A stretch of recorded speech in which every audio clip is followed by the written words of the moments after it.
Mudah-mudahan tercurahkan juga kepada para keluarga, kepada para sahabat, kepada para umat terdahulu sampai hari ini, kepada para generasi para ulama, generasi mujahid dan mujahidah, dan mudah-mudahan kepada kita semuanya berusaha tetap beristiqamah, berjalan di bawah naungan Al-Quran dan As-Sunnah yang beliau bawa.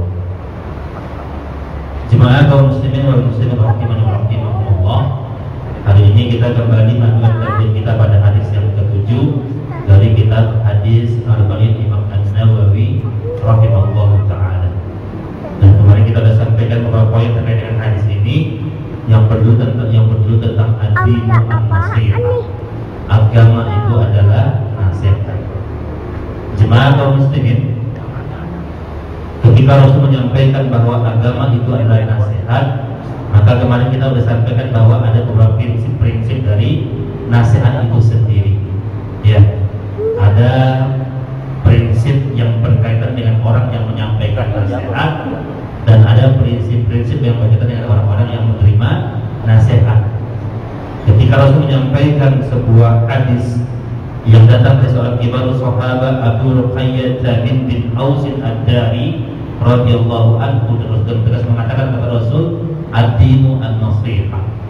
Agama itu adalah nasihat.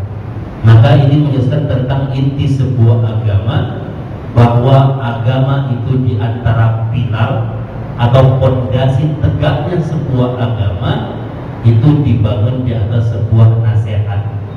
Dan kemarin kita sudah kutip ta'rif definisi dari nasihat itu sendiri, yaitu qaulul haq wa amalul khair iqamatu alaihi dalil wa radallahu alaihi, yaitu sebuah kalimat, sebuah ucapan yang baik, ucapan yang benar, dan amalan-amalan soleh yang berdiri atasnya sebuah dalil yang dibangun di atas dalil-dalil syar'i Al-Quran dan As-Sunnah.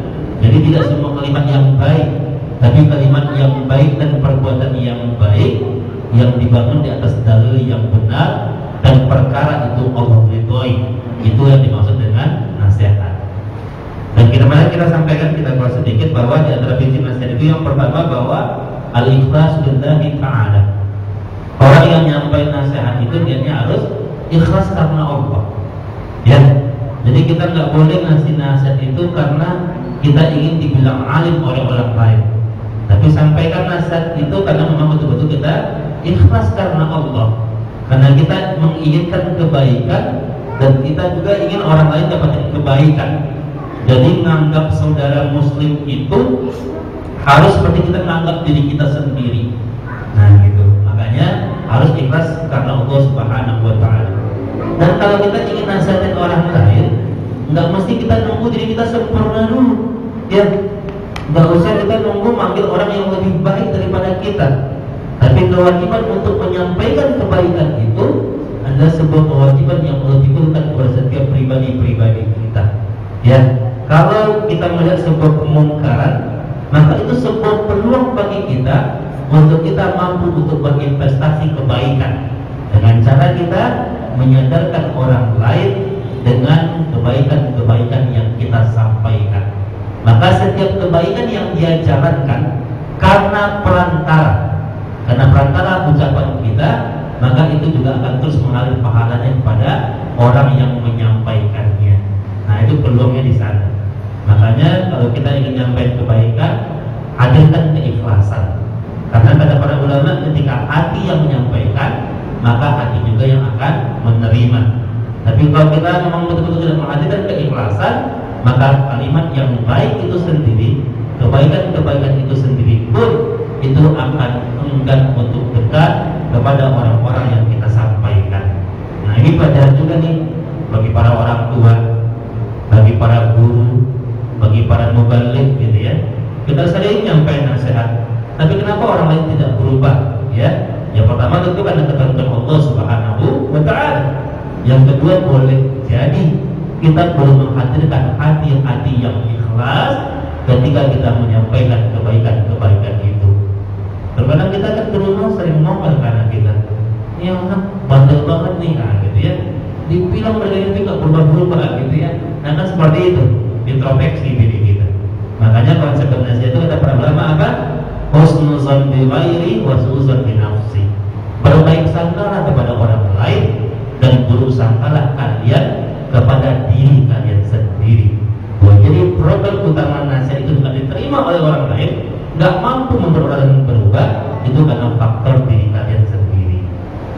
Itu prinsip yang pertama. Prinsip yang kedua, yang kemarin disebut Imam An-Nawawi itu, yang kedua yaitu harus sesuai dengan waktu dan kondisi yang tepat. Ya, nah ini harus kita lihat ya. Makanya nasihat itu harus dilihat dulu waktunya.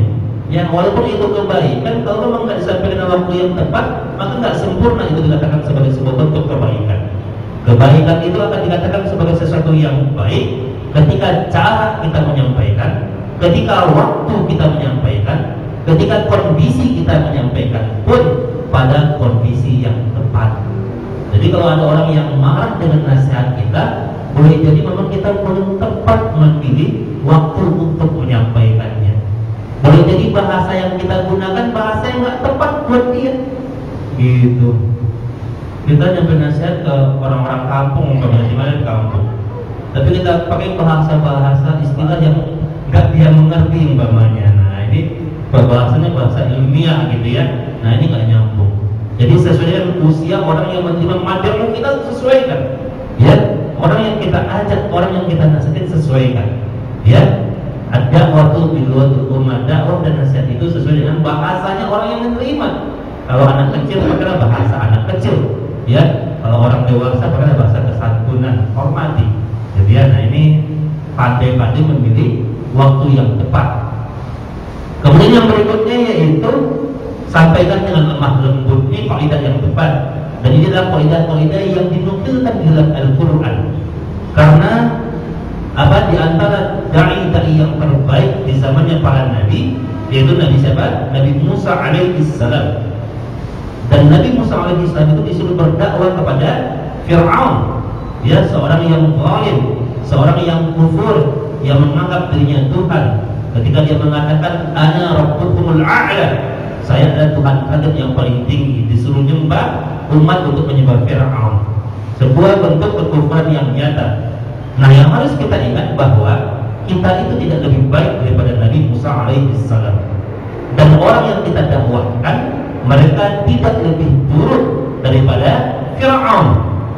Makanya Nabi Musa saja itu disuruh oleh Allah Subhanahu wa taala untuk dia datang ke Fir'aun, memberikan nasihat kepada Fir'aun, berdakwah kepada Fir'aun itu dengan kalimat yang lemah lembut.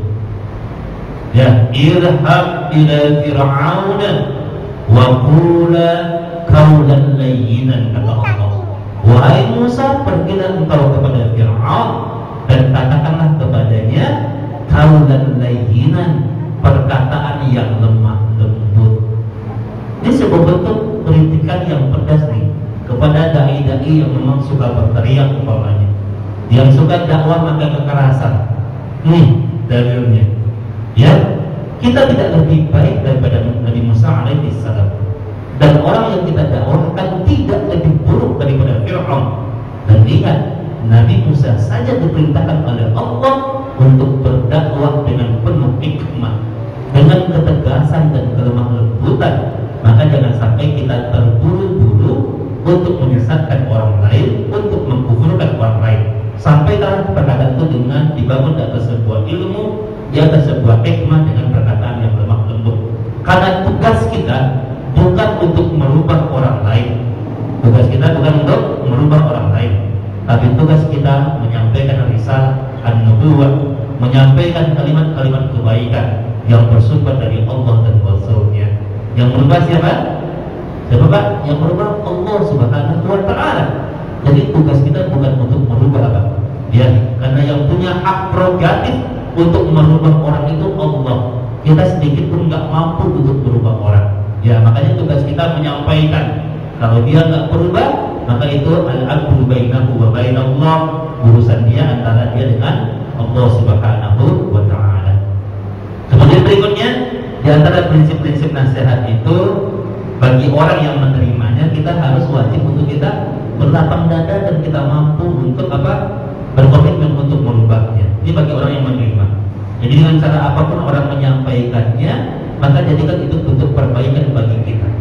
Renungilah ayat Al-Quran ketika Allah menyampaikan bahwa sesungguhnya orang yang sedang mengajak kita kepada kebaikan dengan cara apapun, maka ibaratnya mereka sedang menyelamatin kita dari jurang api neraka. Kata Allah Subhanahu wa taala, "A'udzu billahi minasyaitonir rajim, wa in kuntum 'ala safa hufratin minha fa in kuntum 'ala safa hufratin fa anqadakum minha," kata Allah. Dan ketika itu kalian berada di tepi jurang api neraka, safa hufratin fa anqadakum minha, dan ketika itu Allah selamatkan kalian dengan cara Allah turun utus orang yang ngasih nasihat kepada kalian untuk kalian nggak lompat ke api neraka, ditarik kalian. Makanya kita wajib untuk apa? Menerima nasihat kebaikan-kebaikan itu jikalau itu memang sebuah kalimat yang benar. Fenomena hari ini yang kemarin saya perkuat, yang kemarin saya sampaikan, fenomena hari ini kita menjadi orang-orang yang bisa kok menerima nasihat. Tapi problem yang terbesar yang hari ini kita saksikan, kita melihat menerima nasihat itu biasanya kita lihat dulu orang yang menyampaikan. Begitu biasanya kita lihat dulu statusnya, kan begitu.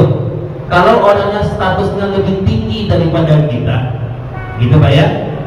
Kalau umpamanya kita bawahan atau kita umpamanya kita staff, kalau yang ngomongnya memang direktur kepada kita terima nasihatnya.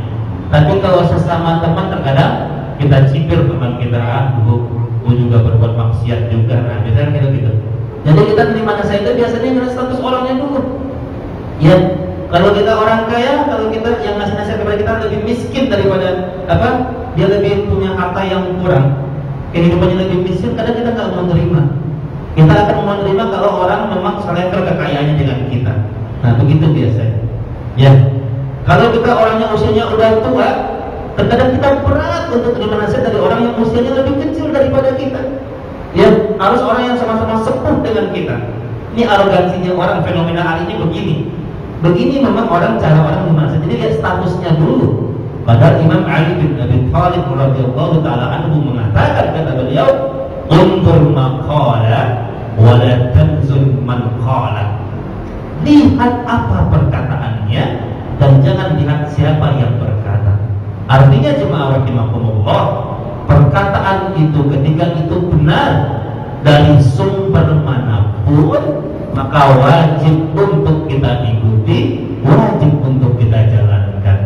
Jadi nggak ngelihat status yang menyampaikannya. Nah terkadang fenomena begitu ya, kalau statusnya lebih rendah daripada kita, mikir-mikir dulu gitu. Dan orang kita suka balikin gitu ya. Nah gitu, lu mah lebih parah, masih nasihat lagi gitu. Wah ini anak kemarin sore ya, ngaji kita pun aja belum tuntas gitu. Nah kan begitu bahasa kita biasanya, ngaji baru kemarin. Nah ini jemaah Allah ya. Maka hilangkan perasaan ini bahwa sesungguhnya ya manusia itu adalah tempatnya salah dan khilaf, mahallul khata' wan nisyan. Maka posisi kita ketika ada orang yang memberikan nasihat kepada kita, itu bagian dari cara-cara Allah untuk mengingatkan kita. Dan cara kita untuk menguji keikhlasan kita nggak melihat siapa yang berkata, tapi kita lihat esensi dari perkataan itu. Ketika itu kebaikan kita ambil, dan ketika itu memang sebuah bentuk keburukan, maka tentu kita pun wajib untuk meluruskan dan menyampaikan nasihat itu kembali. Jemaah rahimakumullah, pada hadis yang saya mulia ini, ketika Rasul menyampaikan ad-dinu an-nasihat, agama itu nasihat, kemudian para sahabat bertanya, kata para sahabat, liman ya Rasulullah, nasihat untuk siapa ya Rasul? Kemudian kata Rasul, qala, Rasul bersabda, kata Rasul, yang pertama, lillahi, untuk Allah. Apa nih maksud dari kalimat ini? Kok Allah dikasih nasihat? Maka kita kembali kepada definisinya, bahwa nasihat itu adalah kalimat kebaikan atau amalan kebaikan yang dibangun di atasnya dalil. Kata para ulama, kata Imam An-Nawawi ketika mensyarah hadis sahih yang mulia ini, kata beliau, yang dimaksud dengan nasihat untuk Allah adalah menegakkan al-iqamatu alaihi huququllah, yaitu menegakkan atasnya hak-hak Allah Subhanahu wa ta'ala. Ya, menegakkan baginya hak Allah yang Allah wajibkan hak itu kita tunaikan. Yaitu apa? Yaitu tauhidullah, ifradullahi jalla wa ala wa la tusyriku bihi syai'an. Yaitu kita wajib untuk mentauhidkan Allah Subhanahu wa taala dengan rububiyahnya, dengan kita mengakui Allah lah sebagai pencipta kita, yang memberikan rezeki kepada kita, yang memberikan kehidupan kepada kita. Kemudian pengakuan itu kita buktikan dalam bentuk ibadah kepada Allah Subhanahu wa taala, wa la tusyriku bihi syai'a, dan kita tidak mempersekutukannya. Itu yang dimaksud dengan an-nasihatu lillah, nasihat untuk Allah. Artinya sebuah kewajiban yang telah Allah berikan kepada kita, yang kemudian kewajiban itu wajib untuk kita jalankan, karena itu bagian dari hak-hak Allah Subhanahu wa taala.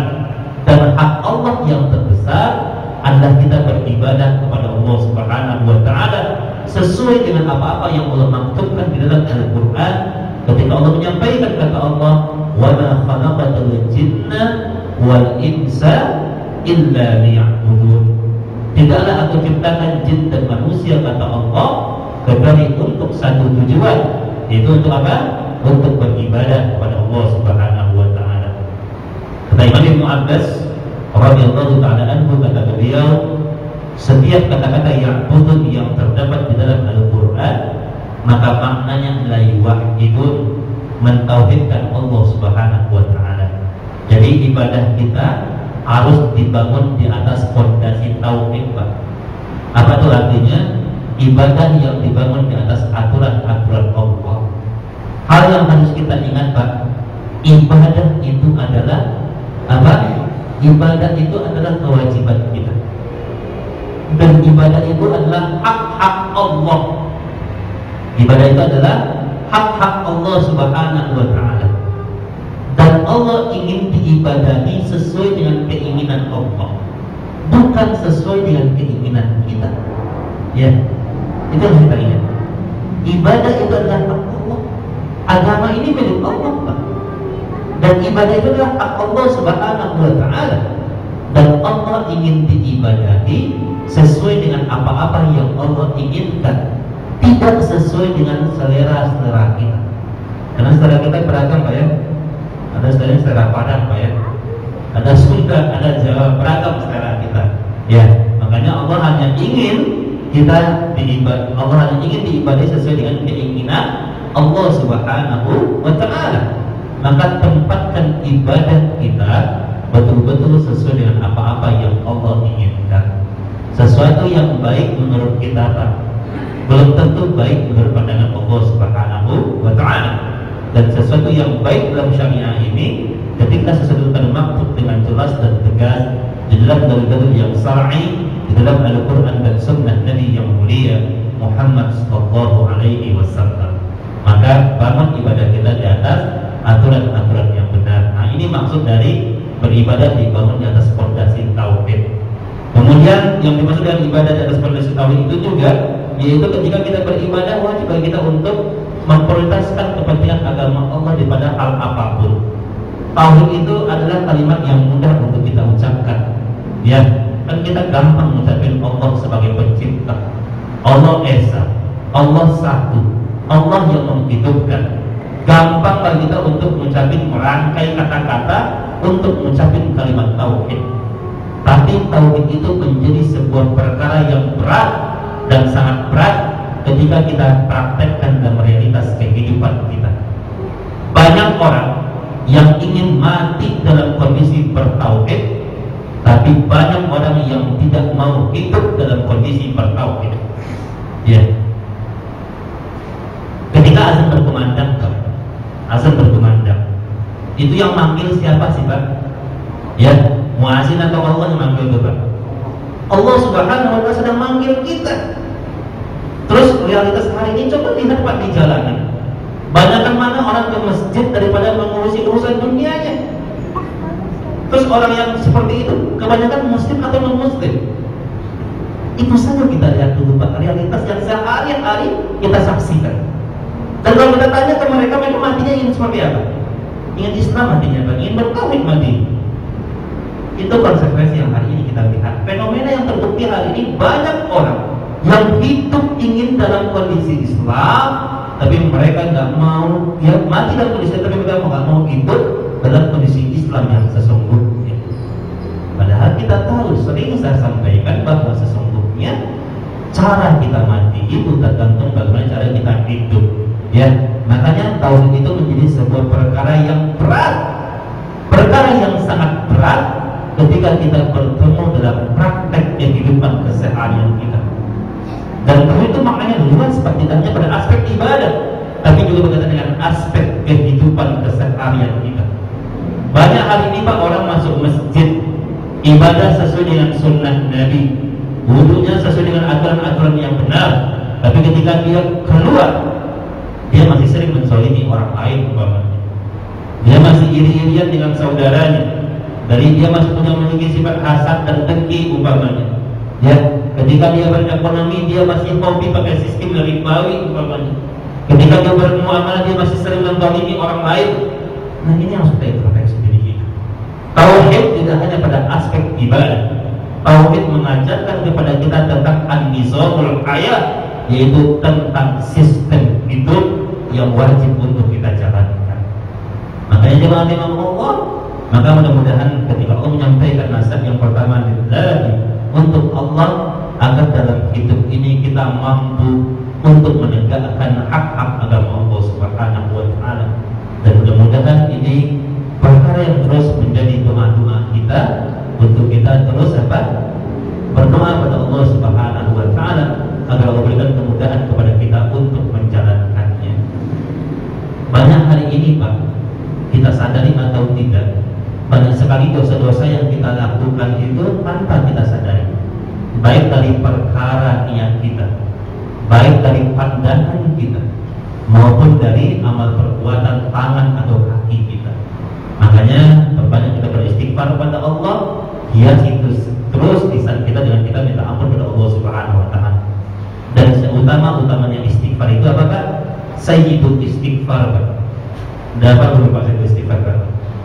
Allahumma anta rabbi, la ilaha illa anta, khalaqtani wa ana abduka, wa ana ala ahdika wa wa'dika mastata'tu, a'udzu bika min syarri ma sana'tu, abu'u laka bi ni'matika 'alayya wa abu'u bi dzambi, faghfir li fa innahu la yaghfiru dzunuba illa anta. Ya, bahkan ayat itu saya istighfar. Dan ini adalah sebuah amalan yang menjadi kebiasaan para nabi, rasul terdahulu dan para ulama-ulama terbaik di zaman dahulu yang tak pernah mereka tinggalkan. Minimal itu Pak, kita baca 2 kali sehari Pak, ya, pagi sama sore.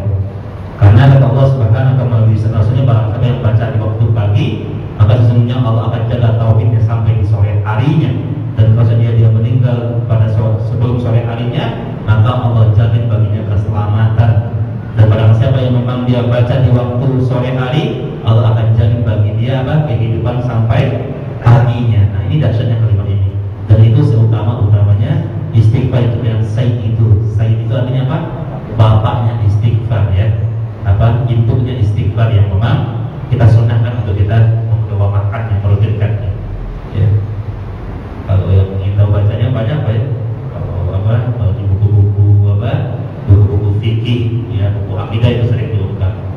Kalau nggak ketemu juga, itu juga ada Pak ya, tinggal browsing Pak ya, Sayyidul Istighfar keluar tuh ya, di internet keluar Sayyidul Istighfar keluar, tinggal hafalin ya, mudah. Jadikan itu ya, dan insya Allah ini akan memberikan sebuah akar dampak nanti di kita ya. Karena kita nggak tahu Pak ya, kadang kita kehidupan kita yang kita lagi nggak sadar nih kita. Ini kita dosa, kadang banyak dosa yang memang yang nggak sengaja gitu ya. Nah, cara kita mensucikan, menghapuskan dosa itu dengan cara kita memperbanyak untuk beristighfar, perbanyak istighfar. Ya, dosa yang sengaja aja diampuni, apalagi dosa yang tidak sengaja. Gitu. Kemudian yang kedua, kata Rasul dalam hadisnya, wali kita di nasihat untuk kitab Allah, yaitu Al-Quran. Ya, jemaah rahimahumullah, jadi Al-Quran itu juga fungsinya sebagai pemberi nasihat bagi kita. Innal Qur'ana hujjatun laka aw hujjatun alaika. Al-Quran itu kata Allah Subhanahu wa taala hujjatun laka, sebagai hujjah bagi kalian, sebagai kebutuhan bagi kalian. Au hujjatun alaika, atau yang kedua boleh jadi juga sebagai bumerang atau sebagai adab bagi kalian. Dua fungsi kedua, sebagai hujjah bagi kita, hujjatun laka, sebagai kebutuhan bagi kita, au hujjatun alaika, atau sebagai adab bagi kita. Nah, kita berada di posisi mana nih, Pak? Kalau sebagai kebutuhan bagi kita, maka kita lakukan kewajiban kita terhadap Al-Quran. Kita baca Al-Quran itu, Pak. Kita pahami isinya, kita pelajari, ya. Kemudian kita amalkan secara bertahap, Pak. Ya. Dan dahsyatnya tidak ada satu ayat pun, ya, tidak ada satu surat pun yang Allah nggak balas pahala dari orang yang membacanya. Bahkan Allah membalasnya itu bukan per surat per ayat, tapi per huruf, Pak. Ini luar biasa kebaikan Allah. Ya, la aqul alif lam mim. Alif lam itu ada 3 pahala, Pak. Setiap satu huruf membawa 10 kebaikan, 10 pahala. 10 pahala itu membawa 10 kebaikan. Ini luar biasa. Jadi ya, bahkan bagi orang-orang yang terbata-bata membacanya pun itu ada pahalanya. Ya, kecuali bagi orang yang udah lancar sengaja terbata-bata, ini beda nih. Tapi kalau orang yang belajar dan dia dalam kondisi terbata-bata, maka Allah berikan 2 pahala baginya. Ini luar biasa dari Al-Quran, Pak. Ya, jadi sayang kalau Al-Quran yang ada di rumah-rumah kita itu hanya sekedar menjadi kitab pajangan. Nah, hujjatun alaika, bumerang bagi kalian itu, adab bagi kalian itu yang dimaksud. Jadi Al-Quran itu ada di tengah-tengah kita, namun kita cuek dan kita tidak peduli dengan petunjuk-petunjuk yang berada di dalamnya. Makanya Rasul Sallallahu Alaihi Wasallam dalam surat Al-Furqan itu kan curhat kepada Allah. Ketika Rasul menyampaikan, kata Rasul, ya Rabbi, inna qauman taqadu hadzal Qur'ana mahjura. Ya Allah, sesungguhnya umatku di akhir zaman nanti akan menjadikan Al-Quran sebagai sesuatu yang mereka cuekkan. Itu terjadi kapan hari ini, Pak ya? Terjadi, Pak ya? Kita kadang mendengarin baca Quran, orang yang baca Quran kita biasa-biasa aja, Pak ya. Biasa-biasa aja kita gitu ya. Tapi kalau ngedengarin dangdut, wah, langsung nyaring terima kita ya. Nah, ini introspeksi diri kita, Pak ya. Biasa saya sampaikan sebuah ungkapan Imam Syafi'i, kalau kita nggak bisa berakrab dengan Al-Quran, kalau kita ngerasa kita jauh dari Al-Quran, kita enggan untuk baca Al-Quran, itu pasti faktornya 2. Faktor yang pertama itu karena saking kotornya jiwa kita, sehingga memang kita malas untuk baca Al-Quran. Faktor yang kedua masih alasan yang sama, Pak, karena saking kotornya jiwa kita, Al-Quran yang enggan untuk dekat dengan kita. Nah, introspeksi ini, Pak ya.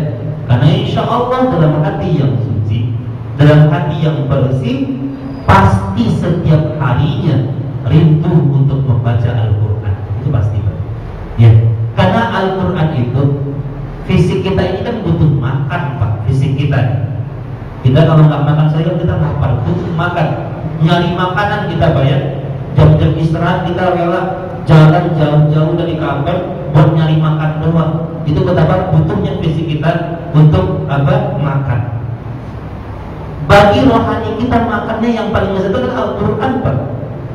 Kalau rohani kita ngerasa nggak rindu untuk baca Quran, ini sebuah penyakit. Dan ini harus segera kita obati dengan cara apa? Paksakan diri kita untuk dekat-dekat dengan Al-Quran. Ya, karena nggak mungkin kita berdoa setiap hari. Ya, kita minta hanya berdoa, hanya ngandalin doa, dan kita hanya minta agar Al-Quran dekat dengan kita, sebenarnya kita punya ikhtiar untuk dekat dengan Al-Quran.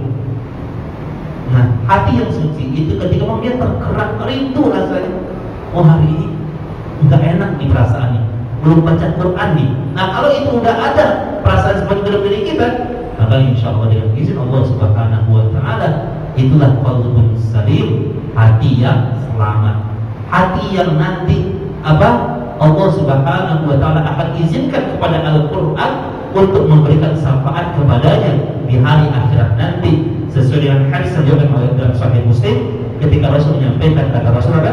Iqra'ul Qur'an fa innahu ya'ti yaumal qiyamah syafi'an li ashabi. Bacalah Al-Qur'an, sesungguhnya Al-Qur'an itu akan datang pada hari kiamat sebagai syafaat, sebagai penolong bagi orang-orang yang gemar membacanya. Jadi Al-Quran itu menjadi teman kita, Pak. Teman kita yang setia. Ya, jadi Al-Quran itu kalau dia baca ditandain ke orang-orang yang sering bacanya. Nanti ditandain untuk jadi untuk dia bantu nanti di hari akhirat. Nah, jadi ini sebuah untuk apa? Untuk melihat yang Allah berikan, dimanfaatkan. Ini fasilitas dari Allah yang luar biasa. Dan ini adalah kekayaan besar kaum muslimin kalau kita sadari. Ya, dan kekayaan ini juga yang akan menggentarkan para musuh-musuh Allah sesungguhnya. Tapi kita belum sadar aja sebenarnya. Ya, kalau kita sadar betapa dahsyatnya Al-Quran, dan ini sebuah mukjizat dari Rasul. Nah, maka mari kita betul-betul pahami ini semuanya, dan mari kita betul-betul jadi orang-orang yang memang terus berakrab dengan Al-Quran. Jangan sampai Pak satu hari kita sama sekali kita nggak baca Quran. Baca Quran pas malam Jumat doang, pas Yasinan doang, umpamanya hanya sampai ya, gitu. Malam Jumat kita tetap baca Quran, ya. Kita tegakkan sunnah Nabi. Malam-malam yang lainnya pun yuk kita baca, gitu ya. Kadang kita agak mendini ya kalau malam Jumat. Kadang-kadang kita pas kematian doang kita baca Quran. Nah itu lebih parah lagi, gitu ya. Kadang lama sekali kita nggak pernah nyentuh Quran. Nah ini hal-hal yang memang menjadi satu hal yang harus kita introspeksi diri kita, ya. Gitu. Nah ini hal-hal apa? Mudah-mudahan ini memang menjadi satu hal yang mampu untuk menjaga keimanan dan ketakwaan kita. Karena kalau kita lihat Pak sejarah orang-orang terdahulu, orang-orang yang selamat terdahulu dengan orang-orang yang sukses pada zaman hari ini, itu hampir benang merahnya kalau kita tarik itu hampir sama. Coba Bapak lihat tokoh-tokoh yang sukses zaman dulu dan Bapak kaitkan dengan orang yang sukses zaman sekarang. Ya, ini secara hukum dunia, secara hukum agama maksud saya. Kita tarik kesimpulannya, ambil benang merah itu sama. Pasti mereka adalah orang-orang yang dekat dengan Al-Quran. Nah ini adalah bentuk cara-cara Allah untuk memberikan kemuliaan kepada kita. Kemudian berikutnya, kalau ada yang nanya langsung aja Pak ya, boleh nanya. Berikutnya wali rasulihi, yaitu nasihat untuk Rasulullah. Kata Imam Nawawi dalam syarahnya yang itu dengan nasihat untuk Rasulullah, apa? Yu'ti alaihi min sunnatin Nabi wala yubali alaihi bil ibtida'i wal khurafat. Itu dengan cara kita dekat dengan sunnah Nabi. Karena jangan sampai kita menjadi orang-orang antum tuhibbuna Rasul wala tubali bi sunnatihi.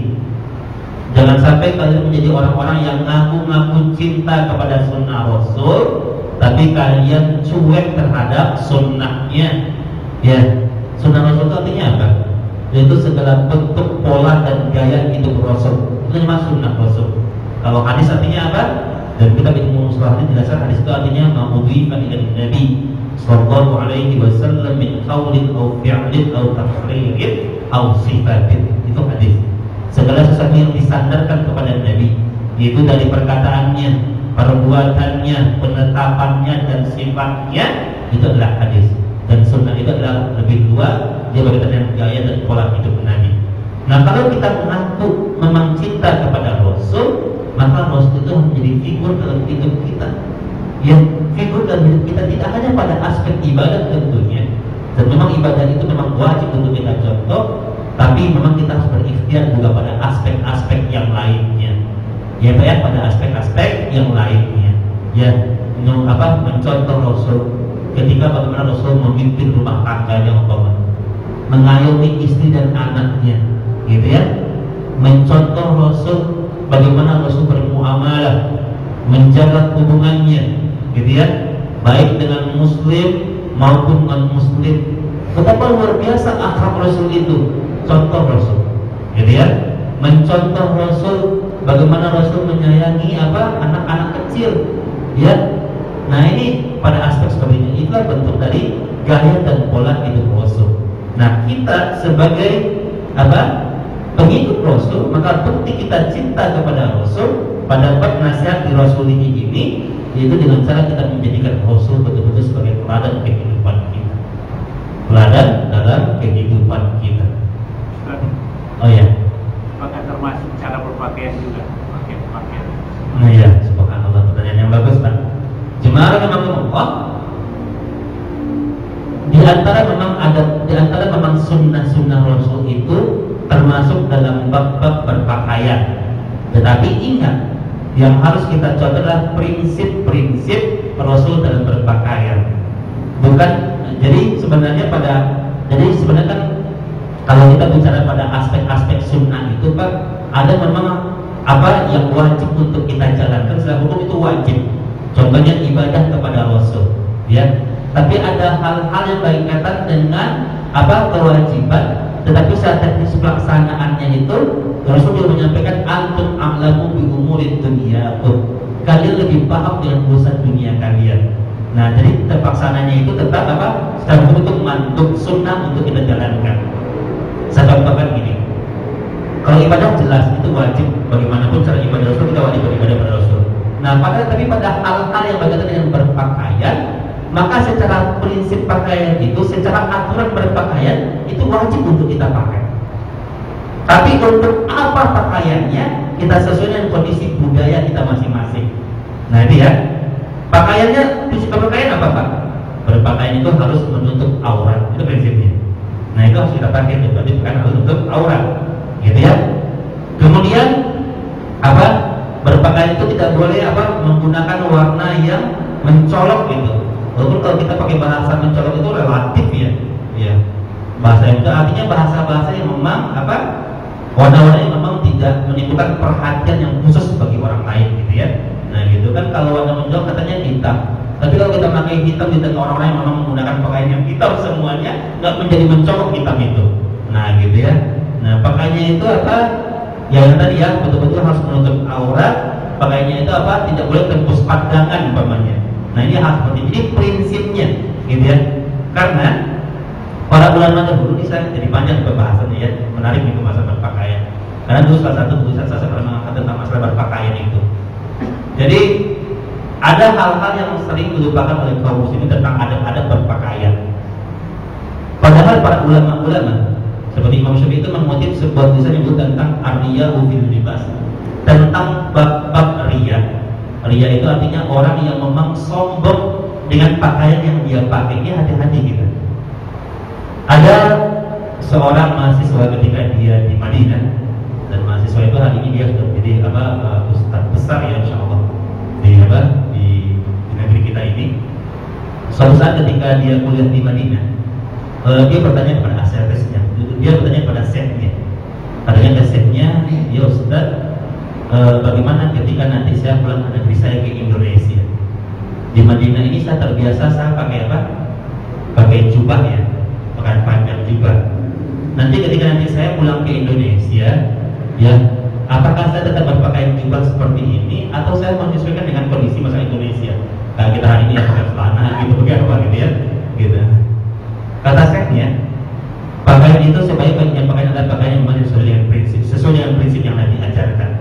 Dan prinsip yang Nabi ajarkan yang tadi pakaian itu menutup aurat, ya, menutup aurat, tidak tembus pandangan dan hal yang lain yang dia sampaikan. Tapi ternyata dari apa yang Nabi sampaikan, sesungguhnya ada sebuah bentuk prinsip-prinsip yang juga wajib untuk kita jalankan, yaitu pakaian itu harus menyesuaikan dengan budaya setempat. Artinya apa? Kata saya, jangan sampai nanti antum pulang ke negeri antum, Anda pulang ke negeri Anda, ketika orang melihat Anda berpakaian seperti ini, ini aneh, ini aliran dari mana nih? Nah, gitu ya, ini hati-hati. Makanya ada sebuah bab yang namanya al-fitanu fil libas, tentang fitnah-fitnah yang muncul hanya gara-gara berpakaian. Ini harus kita jaga. Tapi kalau memang hal itu udah lumrah, udah biasa, pakai pakaian itu gak apa-apa. Ini kampungnya kalau Jakarta udah biasa nih Pak ya, orang pakai jubah kan gak biasa nih. Tapi kalau kita ke kampung-kampung umpamanya yang gak biasa, maka itu akan memunculkan fitnah. Ulama membahas tentang ar-riya'u fil libas. Itu nggak boleh kita pakai sesungguhnya, kalau itu akan mengundang sebuah persepsi yang salah di masyarakat. Nah ini hal yang menarik nih. Kenapa Rasul pakai jubah? Ini kan harus kita kaji sebenarnya. Kenapa? Karena budaya pakaian Rasul itu memang di Makkah sana jubah. Mungkin kalau Rasulnya di Indonesia pakai celana bukan celana panjang gitu ya. Nah ini yang harus dituntaskan. Ini menarik ya, Islam sebagai sebuah, ini yang saya maksud berkali-kali bahwa Islam itu adalah nizamul hayat, sistem hidup gitu. Jadi pada hakikatnya orang yang mau berpakaian apapun itu sah, benar, boleh ya, dia mau pakai jubah nggak apa-apa, ya dia mau pakai celana juga nggak apa-apa gitu ya, nggak banyak maksudnya ya dia. Tetapi yang pada prinsipnya sesuaikan dengan kondisi budaya, dengan syarat tidak melanggar aturan-aturan Allah Subhanahu wa Ta'ala, tidak melanggar aturan syar'i yang baku yang tadi saya sampaikan. Pakaian itu harus menutup aurat gitu ya. Nah gitu. Jadi kalau seandainya pakaian itu akan memunculkan sebuah persepsi yang negatif, akan memunculkan anggapan yang negatif dari orang lain, walaupun itu benar, maka itu harus wajib untuk dihindari. Teroris nih, karena orang seperti itu persepsinya. Kenapa muncul persepsi orang seperti itu? Boleh jadi dengan gaya yang kita tampilkan. Nah, gitu ya. Tapi kalau di Jakarta saya melihat udah menjadi sebuah budaya, karena orang gaya berpikirnya, cara berpikir orang Jakarta itu udah intelek gitu ya. Jadi tidak menjadi sesuatu yang asing. Ini yang saya maksud, ketika itu asing, maka hindari hal-hal seperti itu. Ambil prinsipnya yang menutup aurat tadi, kemudian sesuai dengan budayanya. Makanya ada sebuah bab dalam ilmu usul fikih disebut dengan apa? Al-adatun atau al-uruf. Sampai-sampai kalau ilmu usul fikih mengatakan al-adatu muhkamatun, adat itu bisa menjadi sebuah hukum ketika memang tidak melanggar aturan-aturan syar'i. Kan kayak di kita Pak, kalau kita belajar tentang berpakaian pada hal-hal yang disunahkan oleh Nabi, itu kalau kita cek kitab Al-Majmu' Fatawa karena dari Syekh Utsaimin, itu sebenarnya budaya yang hari ini kita pakai peci. Nggak ada pakai peci di zaman Nabi Pak. Ini kan pakaiannya, ini peci ini dari mana nih Pak? India Pak ya? India ya, orang Pakistan pakai peci Pak ya. Itu baju koko yang Bapak pakai nggak ada di zaman Nabi Pak. Itu kan bajunya orang kalau lagi di Cina itu buat ini Pak, buat kungfu Pak ya. Begitu kita pakai sholat di sini.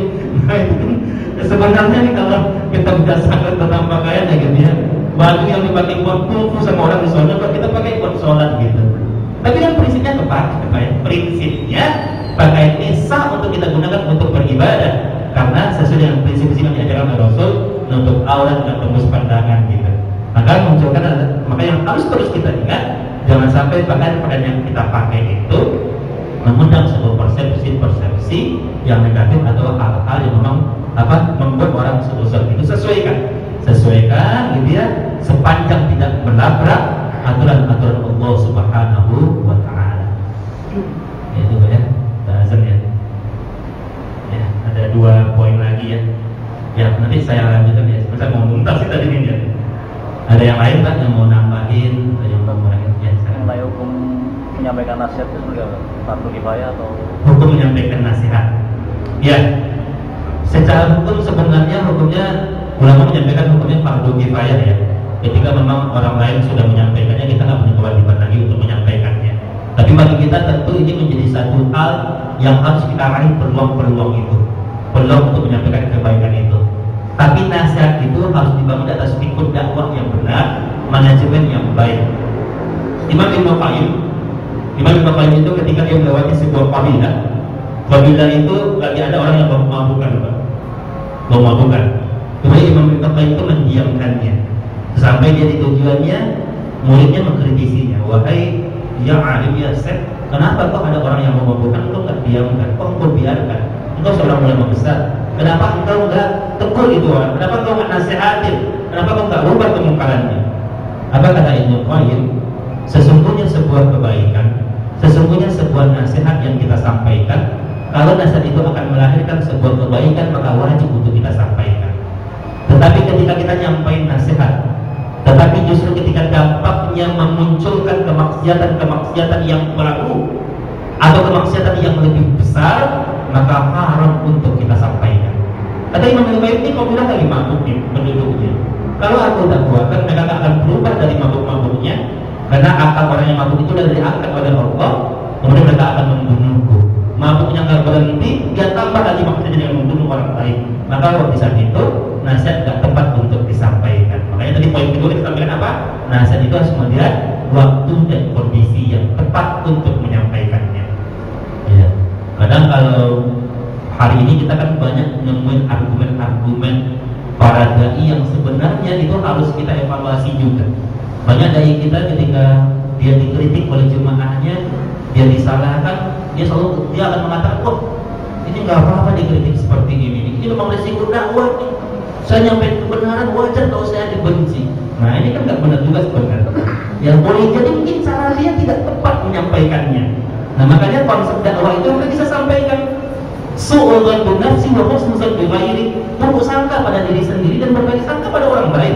Jadi orang menolaknya itu terjadi bukan karena faktor kebenaran atau kesalahan sebenarnya, tapi memang dianya nggak tepat menyampaikannya. Nah ini kadang-kadang dai-dai kita kan begitu hari ini. Ya, pas lagi ceramah disuruh turun katanya, ngomong apa turun katanya kan. Ada dai gitu ya gitu ya, diusir sama jemaahnya gitu. Ustaz, kenapa diusir Ustaz? Wah ini memang resiko dakwah Rasul. Rasul dakwah sampai dilakukan. Memang begini nih konsekuensinya ambil kebenaran. Nah, harus introspeksi dulu. Boleh jadi memang kita nggak tepat memilih manajemen dakwah yang benar. Ya makanya hal yang terbaik. Nah kecuali kalau kita udah dengan cara yang baik, dan kemudian orang tetap menolaknya, yang berarti memang ini bagian dari bentuk cobaan-cobaan dakwah yang memang Allah berikan. Ya. Itu Pak ya. Jadi prinsipnya betul fardu kifayah menyampaikan itu, tapi kita tetap berupaya untuk mengambil peluang itu. Dan nasihat itu nggak ada dan waktunya Pak. Ya, udah nyampe lo capek nih ngomongin nih ke anak nih 3 kali nih, ngobrol-ngobrol bilangin mau ngapain kan lu, nah gitu ya, nggak ada jadwal waktunya. Kalau Allah masih ngasih nyawa kita, masih ngasih kehidupan kepada kita tetap orang tua wajib menyampaikan kepada itu. Nggak ada Allah anak itu kita sampai nasihat sampai nanti udah nikah kita nggak punya kewajiban lagi, itu cerita dari mana Pak? Kita sebagai orang tua kalau masih punya kehidupan kita wajib untuk ngasih nasihat pada anak kita walaupun dia udah nikah. Nah itu Pak ya, jadi tetap itu kewajiban kita. Jadi nggak ada jadinya. Kalau Allah masih memberikan kehidupan, sepanjang itu kita wajib untuk menyampaikan kebenaran. Kita tutup dengan doa majelis. Subhanallah wa bihamdika, asyhadu an la ilaha illa anta, astaghfiruka wa atubu ilaik. Terima kasih.